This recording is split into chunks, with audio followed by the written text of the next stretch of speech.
Aging touches each one of us, our parents, our children, and of course ourselves. Today, boomers help their parents stay healthier longer. However, given our changing demographics, who will care for the baby boomers? Will our current system with its unstable Medicare and Social Security system be able to effectively care for the impending growth of aging baby boomers? What novel solutions may be available to boomers to avoid this hidden crisis from becoming tomorrow's mission impossible? Hello, my name is Attorney Ramsey Bahrawy, and welcome to Your Money, Your Life. In this segment, my guest is Angil Tarach-Ritchey. She's a national expert in senior care. With over 30 years in senior care and advocacy, Angil has demonstrated her passion for improving the life of aging adults. In so doing, she has become well respected in her field. She is the author of the best-selling and award-winning book, Behind the Old Face: Aging in America and the Coming Elder Boom. Angil, welcome to Your Money, Your Life. It's great to have you on the program. Hi, Ramsey. Thank you for inviting me. Also in your book, you talk about elder housing, and I have a two-part question for you, Angil. Okay. First of all, what do you mean by elder housing? And then secondly, given the significant size of the baby boomer generation, what do you see as the future of elder housing for that generation? Okay, well, when I talk about elder housing, I'm really talking about any place that seniors live that affords some type of care, whether that's an assisted living or a skilled nursing home or a memory care facility. That's when I speak of elder housing. I'm not really talking about senior apartments, which don't offer really any types of care or any kind of perks, I could say. It's just basically an apartment with seniors. But the elder housing, we are in a critical shortage for the baby boomers. Right now, there's about 16,000, little over 16,000 nursing homes in the U.S. with an estimated 1.7 million beds.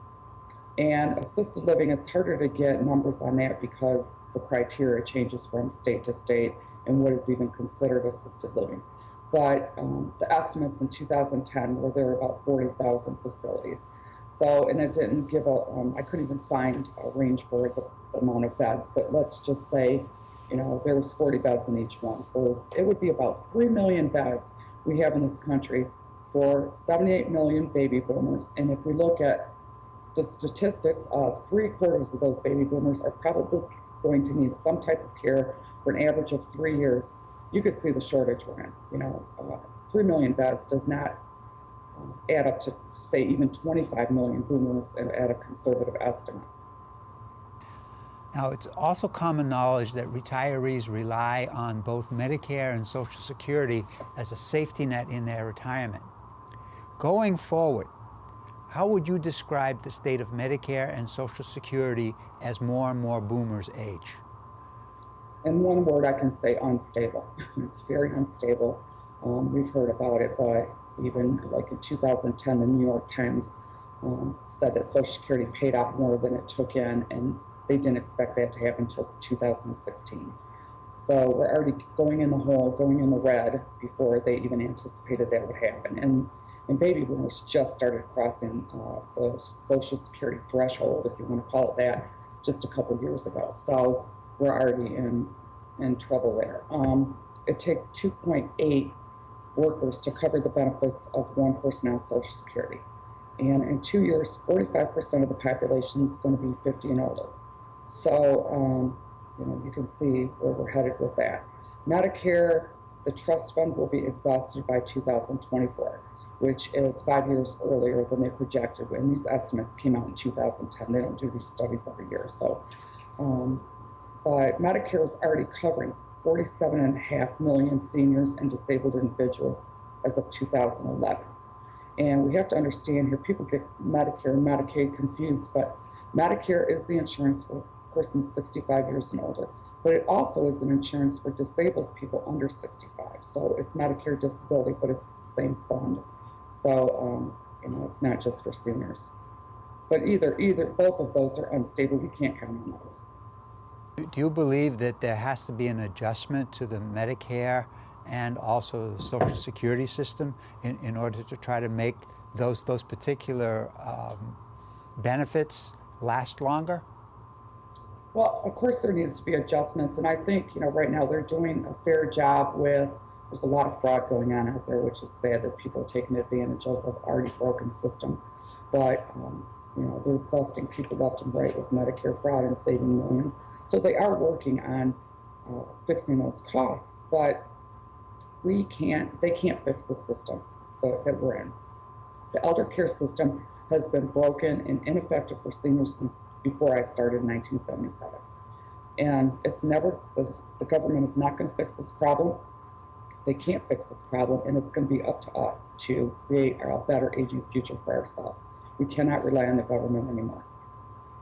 You're basically saying that as people age, they have to be prepared to provide their own health care. They have to have a sufficient nest egg so they can support themselves in retirement. And of course, given the advances in medicine, people are going to live longer and longer. And that means you're going to need more and more money to not only live on, but also to pay for your own insurance. Isn't that right? That is right. And, I think that we can reduce the cost of custodial care significantly, where people really don't have to pay anything if something minor at all, if we change the system and we create something better, because we can have a great aging future, but we have to act. We can't just sit idly by and ignore what's coming and hope it'll go away, because it won't. Angel, that's a good place for us to stop. With falling birth rates and rising life expectancies, the U.S. population is rapidly aging. Longer lifespans are becoming more the rule than the exception. However, as my guest, Angil Tarach-Ritchey, stated, the prospect of longer life expectancies will strain safety nets such as Medicare and Social Security and likely render them unstable and ineffective. Also, Angil shared with us the prospect that family caregivers, who have historically functioned as a bedrock to older adults, may actually someday disappear. She calls this phenomenon a hidden crisis. Angil's vision to solving this hidden crisis includes retirement villages and co-ops. Her vision seems to address boomers' concerns about sustaining their personal independence at a time of transitioning into a new stage of life. A transition that may also involve transformative, life-changing decisions. For an unadulterated look at the future of aging, I strongly suggest reading Angil's book, Behind the Old Face. I believe it is a must-read book for every baby boomer.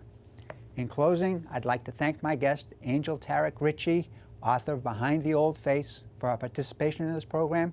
Angil, thank you very much. Thank you for having me, Ramsey. And as always, thank you to you, our viewers, for watching Your Money, Your Life. My name is Attorney Ramsey Bahrawy, Building Your Trust.